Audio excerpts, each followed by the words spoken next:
Assalamualaikum warahmatullahi wabarakatuh. Kembali lagi dengan saya Muhammad Ikhwan Salsabila Ahmad. Pada kesempatan kali ini, kita akan membahas tentang OJK dan Sistem Moneter Indonesia. Jadi kita akan membahas 5 poin penting, yaitu yang pertama pengertian Otoritas Moneter Indonesia, kedua fungsi dan peran otoritas moneter, ketiga peralihan otoritas moneter ke otoritas jasa keuangan, keempat fungsi, tugas, dan wewenang OJK, dan terakhir fungsi strategi OJK. Yang pertama yaitu pengertian Otoritas Moneter Indonesia. Jadi otoritas moneter adalah suatu entitas yang memiliki wewenang untuk mengendalikan jumlah uang yang beredar pada suatu negara dan memiliki hak untuk menetapkan suku bunga dan parameter lainnya yang menentukan biaya dan persediaan uang. Otoritas moneter adalah lembaga yang mempunyai kewenangan untuk pengambilan kebijakan di bidang moneter, juga sebagai sumber uang primer, baik masyarakat, pemerintah maupun perbankan.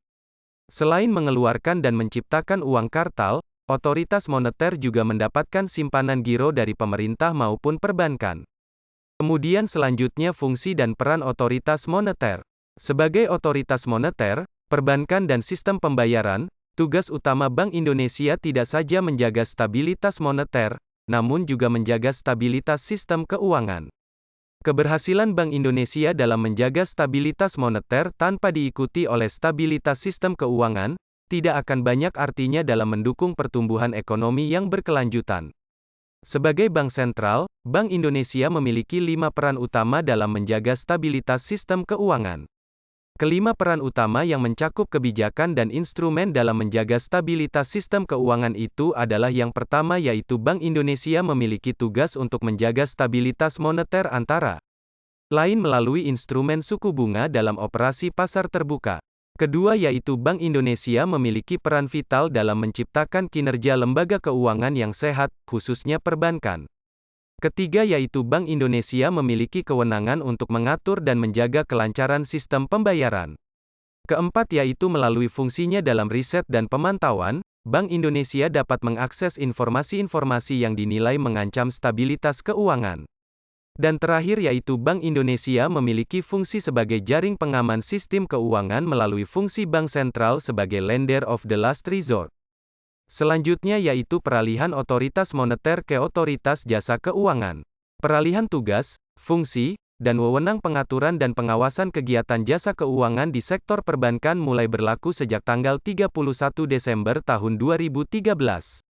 Bank Indonesia, dalam hal ini, masih tetap memiliki wewenang dalam mengatur dan mengawasi sektor perbankan, yaitu dalam rangka perumusan dan pelaksanaan kebijakan moneter dan sistem pembayaran.